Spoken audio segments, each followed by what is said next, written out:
in my marriage, like an extremely hard time. I never thought that I was gonna get married, if I'm being honest.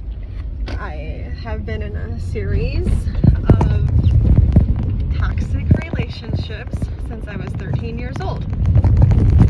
And I'm not gonna get into those because it's not my time to testify. But my now husband, I dated when I was on like a little short-term break with my first real boyfriend. He and I would break up and get back together all the time because he was 5 years older than me and we were terrified of him going to jail. So I met my now husband then, and I reconnected with him X amount of years later, more than a decade later, and we got married after 10 months. So we got married to honor and glorify the Lord, plain and simple. So like my husband was asking me to marry him in his sleep, but it's like, are you really sleeping? And I had been asked by previous boyfriends, so it was just kind of one of those things that was easy for me to brush off, you know what I mean? But it was just really heavy on our hearts after a sermon at church called The Vow, and we were just going through a lot of spiritual warfare. My husband, mind you, was not a Christian prior to being with me. He was a non-believer, but he was open to believing in something. So it took me probably 2 months of praying and missing church and getting pretty upset about it. But I was praying nonetheless, and eventually he's like, you want to go to church? And I was like, yeah, duh. And so we went, and he had an experience during a song. We both did, really. I was already with Christ, but we both had this experience as we listened to our worship band sing Come As You Are by Crowder. He came to Christ a couple weeks later. He was helping lay carpet in the church.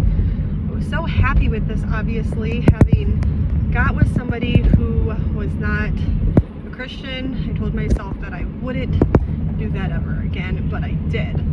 So anyways, it's just been really hard. And even after we got married, to glorify God and to do the right thing, my husband told me like the next day that he had relapsed. So he was a recovered addict. And this, even though it totally threw me for a loop, I wasn't surprised. Like, I was like crazy surprised to come down to it, but not completely shocked, because he was definitely going through something. And all of a sudden, literally like the day after, like 2 days after we got married, sorry, he felt crazy convicted, obviously, something like that. And yeah, he told me that he owed somebody, a co-worker, some money. I was so upset, guys. I was so genuinely upset, but I pushed through it, and I'm like, all right, let's pay this off. Like, I just married you. You're gonna have to go way out of your way to like really be open and honest and talk to me more maybe when you're at work, because we generally just don't talk very much when he's at work. He didn't go way out of his way. I am just going to put this out there. I have been in so many bad relationships, and because I told him everything before we made it official, I literally laid out my groundwork. We were at a motel after going hiking. I laid out my groundwork anyway. I asked him his intentions with me. I told him about my baggage. I told him about my medical problems.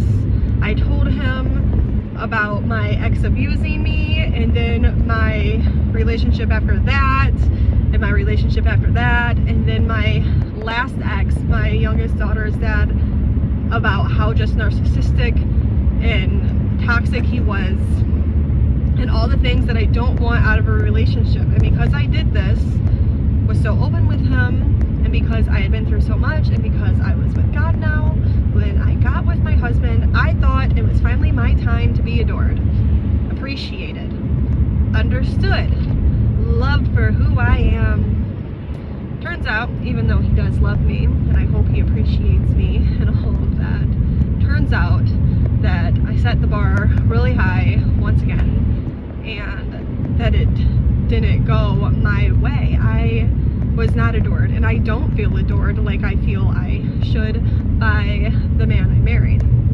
One thing that the Lord has disciplined me in this area, one thing he's done is to help me understand that ain't no human being equipped to meet the love requirements that we want and feel like we need out of our human relationships.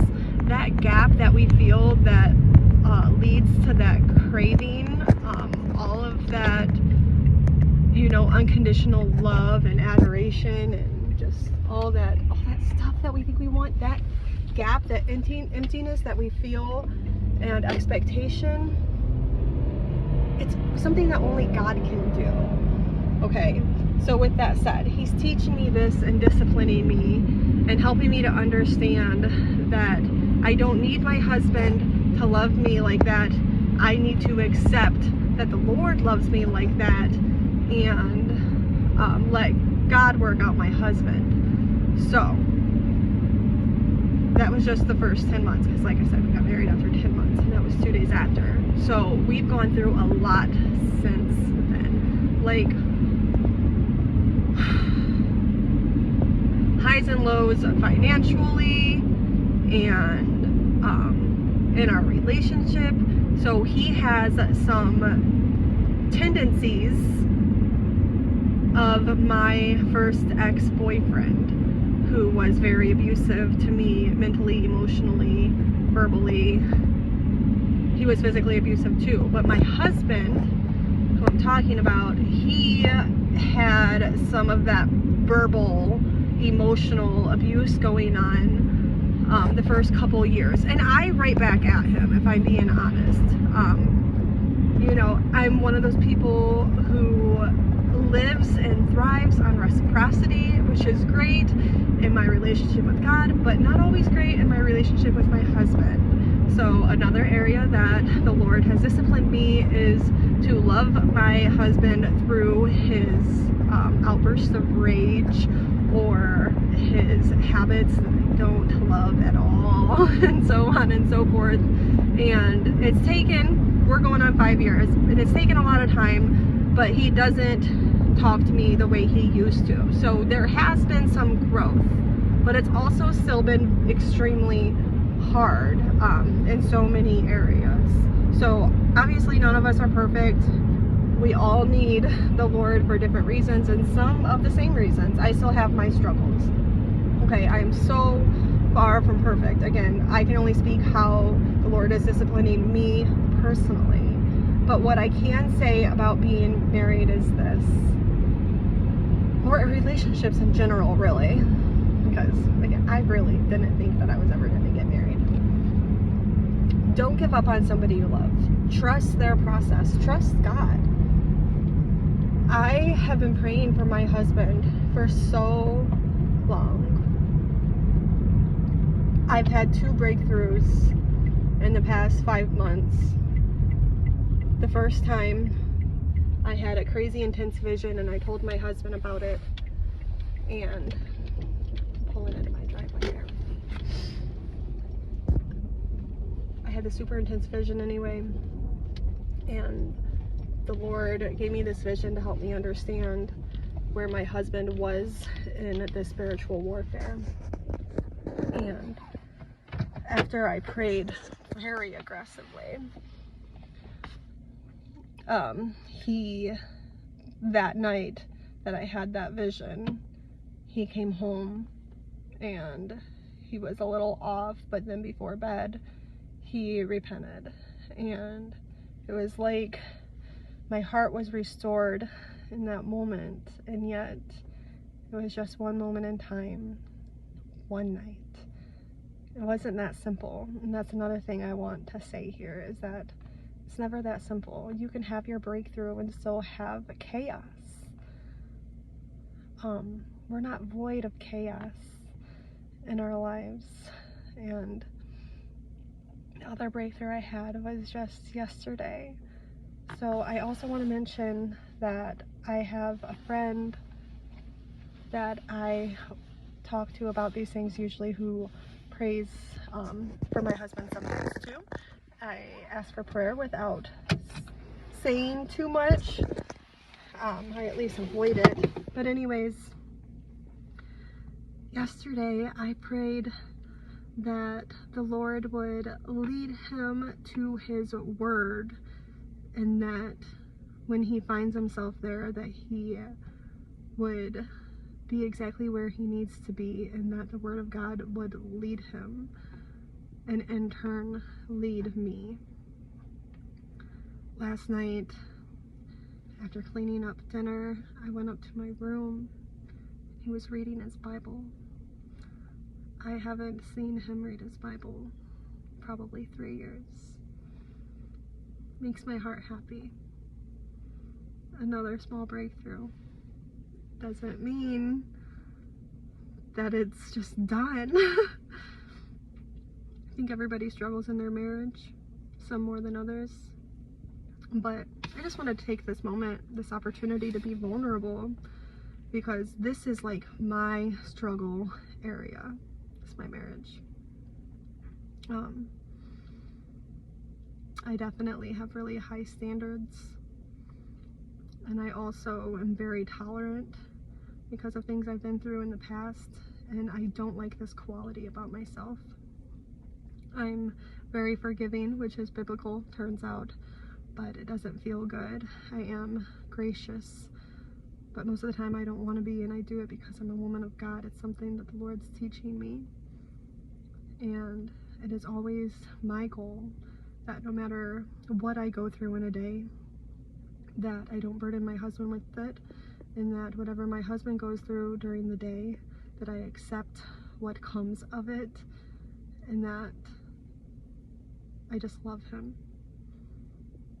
Even if I get a little snippy back at him, I always, even if I have my moment and I snip back, I remember the Lord telling me, cleave your tongue.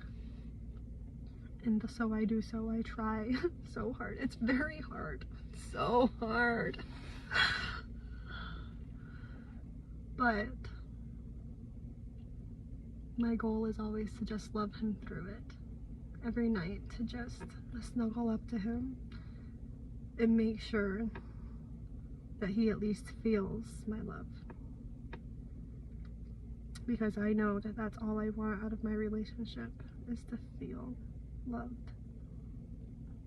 So, if you struggle with relationships like I do, and you feel a void and emptiness that's just leaving you craving love, turn to the Father. It's everything. My goodness, it's everything. And it helps me to be more like Jesus, because even though I still fall into that trap, like, why won't you just love me? I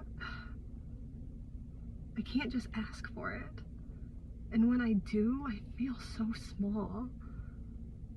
But when I take it to God, his love just washes over me and makes me feel complete, no matter how hard marriage is or life. Just wanted to be vulnerable with you guys and encourage you that relationships are hard, but God is love, and the love we so desire, he wants to give us. We just need to accept it. Have a good night, guys.